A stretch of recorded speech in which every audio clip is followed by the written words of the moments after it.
Namaskar, I am Mallar and you are watching 4th News channel. The Meteorological Center in Jaipur has issued an orange alert for heavy to very heavy in parts of Eastern Rajasthan, forecasting intense weather conditions over the next 24 hours. And he added that the impact is likely to persist for next 2-3 days with thunder and heavy downpours expected to continue.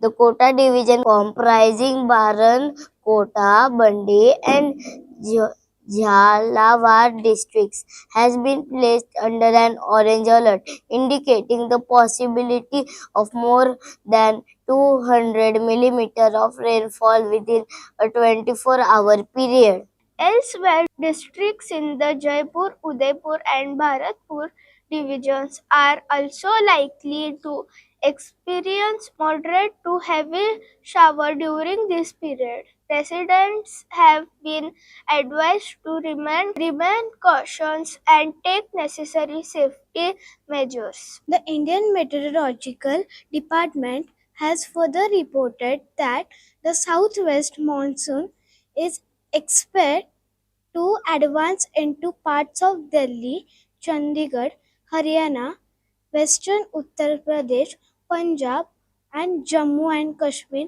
over the next 2 days, with conditions favorable for its continued progress. In the Delhi NCR region, the IMD issued a yellow alert warning of a light to moderate rain, thunderstorm, and gusty winds reaching 30 to 40 kilometers per hour. Neighboring cities like Gurugram and Faridabad are also under similar alert. Meanwhile, heavy rainfall is expected to continue in northeast India for next 3 days, adding to the widespread monsoon activity across the country. This is for the day. Keep watching School Tak News channel. Namaskar.